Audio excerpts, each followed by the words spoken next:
Hello students, in the previous class we are discuss about the lesson number 19 My School। तो हमने previous class में third standard का lesson start किया था। Subject है EVS, topic name my school. तो हमने प्रीवियस क्लास में इस लेसन में क्या क्या स्टडी किया है, लेट्स सी। तो हमने इस लेसन में हमारे स्कूल के बारे में स्टडी किया था, है ना। और हमने क्या देखा था कि जो अर्लियर मतलब जो पहले की शिक्षण पद्धति थी वो कैसी थी, बहुत अलग थी, है ना। जैसे अभी हम कहाँ जाते हैं पढ़ाई करने के लिए, स्कूल में जाते हैं, वहाँ पे हमारे टीचर्स होते हैं, है ना। तो इस तरह से हम क्या करते हैं, अभी पढ़ाई करते हैं, स्कूल में जाके एजुकेशन लेते हैं। लेकिन जो पहले का ज़माना था, मतलब जो अर्लियर मतलब ओल्डन डेज जो थे, तब जो स्टूडेंट्स थे वो कहाँ जाते थे पढ़ाई करने के लिए, अपने टीचर्स के घर जाते थे, ओके। और वो पढ़ाई करने के लिए अपने टीचर्स के घर जाते थे और वहीं पे वो 1-2 साल रहते थे और पूरा अपना एजुकेशन कंप्लीट करते थे और बाद में वो अपने घर चले आते थे। इस तरह से उस समय पे क्या किया जाता था, एजुकेशन दिया जाता था। और उस समय पे जो गर्ल्स थी उन्हें एजुकेशन का राइट था क्या, नहीं, उन्हें एजुकेशन नहीं दिया जाता था। लेकिन जो बॉयज़ थे मतलब जो लड़के थे उन्हें एजुकेशन दिया जाता था और वो एजुकेशन लेने के लिए उस शिक्षक के घर मतलब टीचर्स के घर चले जाते थे और वहाँ पे जब तक उनका एजुकेशन कंप्लीट नहीं होता तब तक वो उन्हीं के घर में रहते थे। इस तरह से पहले मतलब जो अर्लियर डेज थे, ओल्डन डे, उस समय पे इस तरह की एजुकेशन सिस्टम थी, ओके। लेकिन जब ब्रिटिश लोग आए तो उन्होंने क्या किया, एजुकेशन जो है लेने की जो पद्धति है वो अलग ही तरीके की उन्होंने इंट्रोड्यूस करवाई और उन्होंने स्कूल जो है उसमें एजुकेशन की सिस्टम उन्होंने इन्वेंट की और उन्होंने इंट्रोड्यूस करवाई है, ओके। लेकिन जो जैसे कि हमने देखा था कि जब ओल्डन डेज थे तब लड़कियों को पढ़ने की इजाज़त नहीं थी, उन्हें पढ़ाया नहीं जाता था। लेकिन जो ज्योतिबा फुले है, सावित्रीबाई फुले है, इन्होंने बहुत ज़्यादा प्रयास किया है और उन्होंने लड़कियों को भी एजुकेशन का क्या दिया है, हक दिया है, उन्हें एजुकेशन मिलना चाहिए। इसके लिए उन्होंने बहुत सारे प्रयास किए हैं। इसी वजह से आज जो लड़कियां स्कूल आ सकती है वो सब किनकी बदौलत है कि जो महात्मा ज्योतिराव फुले है और सावित्रीबाई फुले है, इन्होंने जो प्रयास की, इनके प्रयास की वजह से ही क्या होता है, आज स्कूल में लड़कियों को पढ़ाया जाता है, ओके। देन नेक्स्ट, तो आज की क्लास में हम तो ये सब हमने प्रीवियस क्लास में स्टडी किया है, ओके। तो आज की क्लास में हम चेंज इन स्कूल, तो स्कूल में किस तरह से चेंजेस हुए इसके बारे में हम आज स्टडी करने वाले हैं। तो आप सबको अपना ईवीएस का टेक्स्ट बुक ओपन करना है, लेसन नंबर ओपन करना है 19 और पेज नंबर है 112। तो ये पेज नंबर आप सबको क्या करना है, ओपन करना है। जैसे कि हमने प्रीवियस क्लास में देखा था कि बहुत समय पहले जब ओल्डन डेज थे तब क्या होता था कि एजुकेशन लेने के लिए बच्चों को अपने टीचर्स के घर जाना पड़ता था और 1-2 साल वहीं पे रहना पड़ता था और वहाँ पे वो अपनी एजुकेशन लेते थे। लेकिन ये जो शिक्षण पद्धति है, ये किस तरह से, ये एजुकेशन की जो मेथड है वो कैसे दर साल क्या होती गई, उसमें चेंजेस होते गए। तो वो चेंजेस किस तरह से हुए ये हम आज की क्लास में देखने वाले हैं। Change in school. Earlier, school were held in every town and village. In village, students gather under a large banyan trees or in a shady place. तो जैसे कि अभी हमने देखा है कि जो एजुकेशन लेने के लिए स्टूडेंट्स कहाँ जाते थे, टीचर्स के घर जाते थे, है ना। और जो एजुकेशन है अर्लियर मतलब बहुत समय पहले क्या होता था कि एजुकेशन जो है हर एक विलेज में और सिटीज़ में दिया जाता था, वहाँ पे स्कूल होते थे। लेकिन जो स्कूल है वो कैसे होते थे, जो पेड़ होता था उसके नीचे वो स्कूल बनाते थे, ओके। और सभी स्टूडेंट्स एक पेड़ के नीचे इकट्ठा होते थे और वहीं पे उनका स्कूल शुरू हो जाता था। इस तरह से वो क्या करते थे, पढ़ाई शुरू करते थे अपनी। ओके।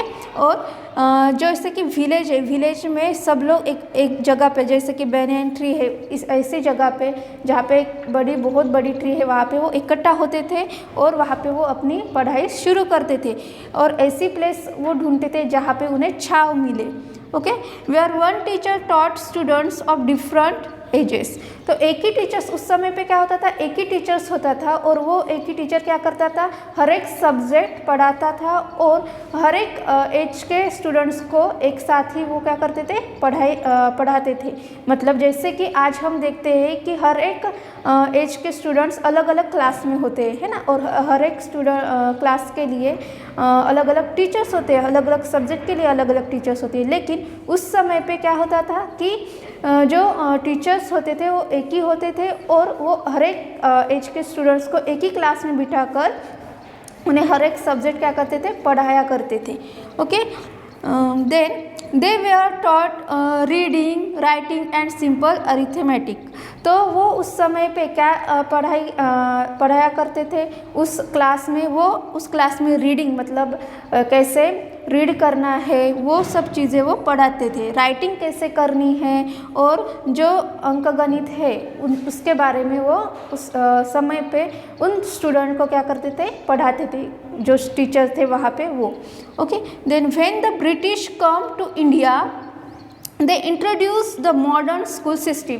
लेकिन बाद में जब ब्रिटिश लोग इंडिया में आए तो उन्होंने क्या किया, स्कूल के बारे में इंट्रोड्यूस करवाया और उन्होंने जो मॉडर्न स्कूल सिस्टम है उसके बारे में लोगों को इंट्रोड्यूस करवाया, जानकारी दी।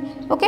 अवर people realize that there can be no progress without education. और बाद में क्या हुआ कि जो हमारे पीपल से लोग हैं वो जागरूक हुए, उन्हें ये समझ में आया कि एजुकेशन के बिना हमारी लाइफ कुछ भी नहीं है और उन्हें रियलाइज हुआ कि अगर हम एजुकेशन नहीं लेंगे तो हमारी प्रोग्रेस नहीं होगी, है ना। तो इसलिए उन्होंने एजुकेशन की तरफ अपना ध्यान देना शुरू किया।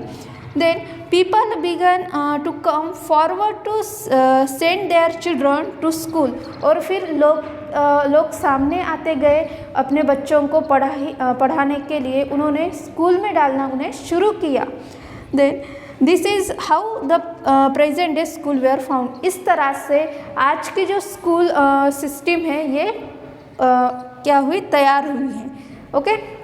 तो पहले क्या होता था, पहले लोग जो है विलेजेस में या फिर सिटीज़ में हो, तो पहले विलेजेस में क्या होता था कि एजुकेशन लेने के लिए सब लोग इकट्ठा होते थे एक ट्री के नीचे जहाँ पे वो एजुकेशन ले सके। और उस समय पे एक ही टीचर्स होते थे और वो टीचर क्या करते थे, सब सब्जेक्ट उस स्टूडेंट्स को पढ़ाते थे और हर एक एज के स्टूडेंट को एक ही समय पे पढ़ाते थे। ओके। लेकिन बाद में जब ब्रिटिश लोग आए तो उन्होंने क्या किया, एजुकेशन सिस्टम, जो मॉडर्न एजुकेशन सिस्टम है इसके बारे में उन्होंने इंट्रोड्यूस करवाया और जो लोग थे उन्हें रियलाइज हुआ कि एजुकेशन के बिना हमारी प्रोग्रेस नहीं हो सकती। इसलिए उन्होंने क्या किया, फिर एजुकेशन की तरफ ध्यान दिया और अपने बच्चों को स्कूल में डालना शुरू किया। इस तरह से आज की जो स्कूल पद्धति है या फिर टीचिंग मेथड है वो क्या हुई, इन्वेंट हुई।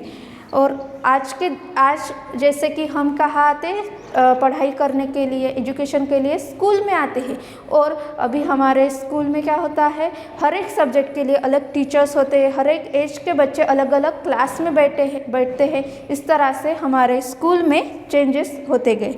ओके। Then try this. तो आपको क्या करना है कि ये जितने भी महान पुरुष है उनके बारे में आपको क्या करनी है, इन्फॉर्मेशन ढूंढनी है। मैं यहाँ पे अभी आपको शॉर्ट इन्फॉर्मेशन बता देती हूँ। ओके। तो ये एक इनके पिक्चर्स है, ये वो लोग हैं जिन्होंने एजुकेशन के लिए बहुत ज़्यादा वर्क किया है, जिनकी बदौलत हम आज एजुकेशन ले रहे हैं। They have done great work in the field of school and education. इन लोगों ने स्कूल और एजुकेशन के फील्ड में बहुत ज़्यादा वर्क किया है। जैसे कि आप देख रहे हो, फर्स्ट पिक्चर है महात्मा ज्योतिराव फुले। ओके। तो इनके बारे में आप सब लोगों को पता है ना, इनका नाम आप सबने सुना है, महात्मा ज्योतिराव फुले और सावित्रीबाई फुले, जो कि इनकी पत्नी है। इन्होंने एजुकेशन देने के लिए गर्ल्स को मतलब जो गर्ल्स है उन्हें एजुकेशन मिलना चाहिए, इसके लिए उन्होंने बहुत ज़्यादा प्रयास किया है।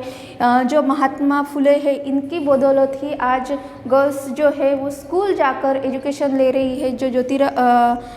जो सावित्रीबाई फुले है इनकी भी बदौलत है ना, इन दोनों ने मिलके क्या किया है, गर्ल्स को एजुकेशन का राइट दिया है।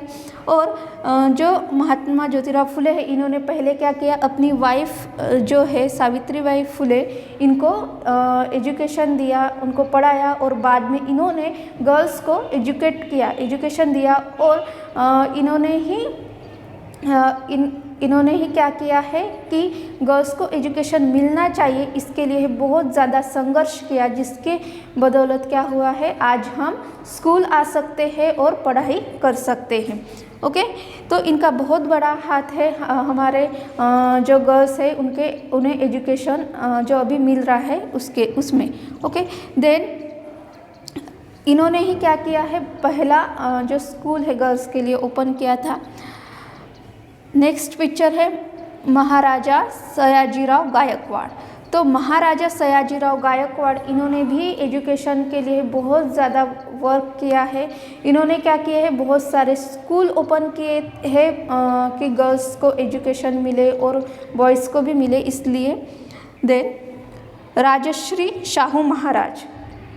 तो राजश्री शाहू महाराज इन्होंने जो बैकवर्ड जो स्टूडेंट्स है जिनके पास एजुकेशन लेने के लिए पैसे नहीं है, ऐसे स्टूडेंट्स को क्या किया है, स्कॉलरशिप देना शुरू किया। इन्होंने स्कॉलरशिप की जो स्कीम है वो स्टार्ट की, ताकि बच्चों को पढ़ाई में दिक्कत ना हो, उन्हें अच्छे से वो स्कूल आ सके और वो एजुकेट हो सके।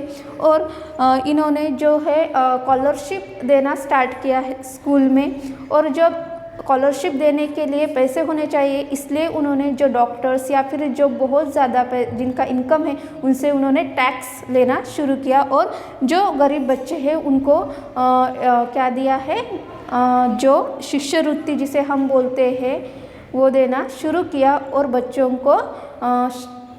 को एजुकेशन अच्छे से मिल सके, फ्री में मिल सके, इसके लिए उन्होंने बहुत ज़्यादा प्रयास किया है। पंडिता रमाबाई। तो पंडिता रमाबाई ये अलग अलग गांव जाके लेक्चर्स देते थे। जो गर्ल्स है, वुमेंस है, उनके लिए वो लेक्चर्स करते थे।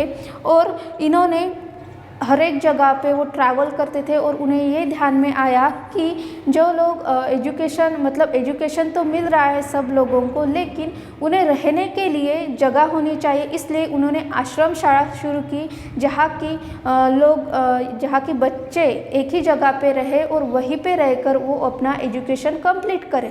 इस तरह का उन्होंने क्या किया है, इस तरह की उन्होंने शाला शुरू की है, आश्रम शाला जिसे हम कहते हैं। ओके, देन महर्षि ढोंडो केशव कर्वे। तो ये भी इन्होंने भी एजुकेशन मिलना चाहिए, इसके लिए बहुत ज़्यादा प्रयास किया है। जबकि हमारा भारत स्वतंत्र होने का ही था, तब से ही इन्होंने अपने प्रयास शुरू किए हैं। इन्होंने जो विडोज़ वुमन होती है, मतलब जो विधवा महिला होती है, उन्हें एजुकेशन मिलना चाहिए, इसके लिए उन्होंने बहुत ज़्यादा क्या किए हैं, प्रयास किए हैं। और उन्हें भी एजुकेशन मतलब जैसे कि हम बोलते हैं कि उन्हें ही एजुकेशन मिलना चाहिए और उन्हें एजुकेशन जो है वो मिलना चाहिए, इसके लिए उन्होंने बहुत ज़्यादा प्रयास किए हैं। Okay, then doctor Baba Saheb Ambedkar. तो आप सब ने ये जो महान पुरुष है इनके बारे में कहीं ना कहीं सुना होगा, कहीं ना कहीं पढ़ा होगा, है ना। जैसे कि इन सब लोगों के नाम आपने कहीं ना कहीं सुने हैं। इन सब लोगों ने क्या किया, एजुकेशन मिलना चाहिए गर्ल्स को और बॉयज़ को, या फिर एजुकेशन और स्कूल, इसमें इन्होंने बहुत ज़्यादा प्रयास किए हैं। जैसे कि डॉक्टर बाबा साहेब आम्बेडकर ये खुद बहुत ज़्यादा पढ़े हैं, इन्होंने बहुत ज़्यादा डिग्री ली है। और इन्होंने क्या किया है, हमें एजुकेट होने के लिए इनकरेज किया है सब लोगों को कि एजुकेशन लेना चाहिए सब लोगों ने, इसके लिए इन्होंने बहुत ज़्यादा इनकरेज किया है। देन कर्मवीर भाऊराव पाटिल और डॉक्टर पंजाबराव देशमुख, इन्होंने भी बहुत सारे प्रयास किए हैं। जैसे कि डॉक्टर पंजाबराव देशमुख, इन्होंने बहुत सारे कॉलेजेस, यूनिवर्सिटीज़ ओपन की, स्कूल ओपन की, ताकि सब लोगों को एजुकेशन मिल सके। उसी तरह से कर्मवीर भाऊराव पाटिल, इन्होंने भी बहुत सारे वर्क ऐसे किए हैं जिसकी वजह से हम आज एजुकेशन ले पा रहे हैं। तो इस तरह से इन सब लोगों ने क्या किया है, बहुत वर्क किया है, काम किया है, ताकि हम लोग एजुकेट हो सके, हमारी प्रोग्रेस हो सके, है ना। तो ये थी इनकी शॉर्ट इन्फॉर्मेशन। लेकिन आप सबको क्या करना है, इन सब की प्रॉपर फुल इन्फॉर्मेशन इकट्ठा करनी है अपने पेरेंट्स की हेल्प से। ओके, तो ये क्या है, आज का आपका होमवर्क है। तो आज की क्लास में हमने क्या स्टडी किया है, आज की क्लास में हमने ये स्टडी किया है कि जो एजुकेशन सिस्टम थी वो कैसे दिन ब दिन चेंज होती गई, और हमें जो एजुकेशन अभी मिल रहा है उसमें बहुत ज़्यादा बलिदान या फिर उसमें जो वर्क किया है वो किन किन लोगों ने किया है, कौन से महान पुरुष है, उनके बारे में आज हमने इस क्लास में स्टडी की है। ओके, और आप सबको क्या करना है, इनके बारे में और भी ज़्यादा डिटेल्स क्या करनी है, आपको निकालनी है, उनकी स्टडी करनी है, और एक आपको नोटबुक करना है। वहाँ पे आपको सब लोगों के पिक्चर्स स्टिक करने हैं। जैसे कि महात्मा ज्योतिराव फुले है, उनका एक पिक्चर स्टिक करना है, और वहाँ पे आपको इन्फॉर्मेशन इकट्ठा करनी है उनकी, और वहाँ पे लिखना है कि उन्होंने एजुकेशन के क्षेत्र में क्या क्या वर्क किया है इसके बारे में। तो ये है आज का आपका homework. Okay students, thank you.